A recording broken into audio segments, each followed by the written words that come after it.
अस्सलामुअलैकुम जी, की हाल चाल ने सारे सज्जना मित्रां दे। अज गल करने कि एक जंगल दे विच जिहड़े जानवर सी ना, उन्हां नूं चाऽ चढ़िया कि नवां बादशाह बनाईए आपां जंगल दा। ये शेर तो जान छड़ाईए, शेर बड़ा जालम है। गल की होई जी, इलैक्शन होन लगा, कोई गिद्दड़ भी खलो गया विच इलैक्शन दे, कोई बांदर भी खलो गया इलैक्शन दे विच। बांदर दी कंपेन तगड़ी सी, बांदर इलैक्शन जित गया। जो इलैक्शन जित गया, जंगल दा बादशाह बन गया। तो एक दिन लोमड़ी का एक बच्चा बीमार हो गया।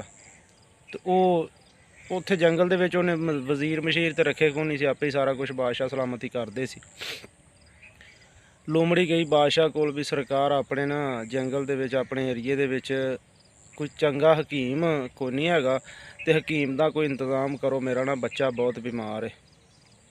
बादशाह सलामत ने यानी कि बांदर ने अच्छा बीबी करने कुछ कोई घंटा के टाइम दे लभ लेने हकीम।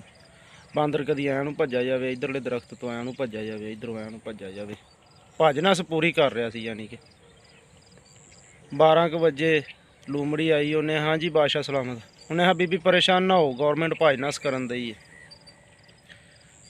चली गई, फिर घर नूं जाके बह गई। फिर बांदर ने भजनस शुरू करती, फिर कोई 2 घंटे टप्पे, फिर आ गई। उन्हें बादशाह सलामत हकीम का कीता जे, आंदा बीबी परेशान ना हो, गौरमेंट भजनस करन दई है। शाम पै गई, हत्ता कि उंदा वो बच्चा मर गया। फिर वो आई, बांदर दी भजनस अजे जारी है। उन्हें हा बादशाह सलामत की कीता जे, उन्हें हा बीबी आ वेख ला तेरे सामने, हुण उंदी आई एवें सी, मर गया गरीब, गौरमेंट ने तो तेरे सामने हुकूमत ने सारा दिन बड़ी भजनस की तेरे बच्चे वास्ते। हुण उही भजनस जिहड़ी है ना, वो साडे मुल्क च इस टाइम चल रही है। मतलब आवाम का कुछ नहीं सोचा जा रहा, आपदा ही वो जो भी है फड़ो फड़ाई लगे ने, ਉਹਨੂੰ फड़ लो, ਉਹਨੂੰ ਕੱਢ ਦਿਓ, फलान कर ਦਿਓ, ਢੀਂਗ कर ਦਿਓ। कोई बंदा पुछण वाला नहीं हैगा। आ हुण अगां कणक बीजीनी है, जिहड़ा बंदा एक किला जमीन ठेके लैके कणक बीजदा, बच्चों जो कि रोटी कमाउंदा, उन्होंने जो DAP लैन च लग के लैनी पैनी ना, 15,000 की लभे कोई रौला नहीं। जो लैन च लगना पैना ना, गल उत्थे आके बननी, असल परेशानी उत्थे बननी है। उत्तों मार मकाया हाईब्रिड बीआं ने।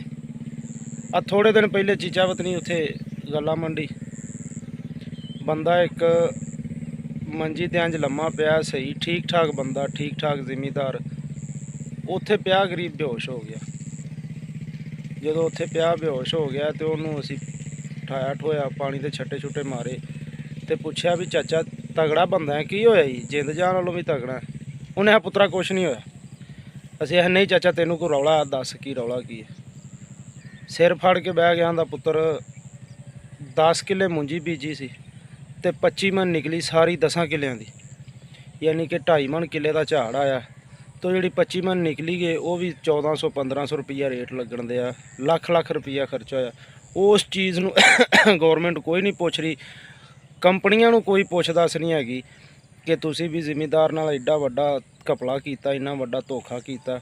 इहदा कोई जिमीदार नूं कम अज़ कम और कुछ नहीं तो 20 का ही मदावा हो जाए, जड़ियाँ खादां स्प्रेयां टाइम ठेके गए वो तो कोई नहीं।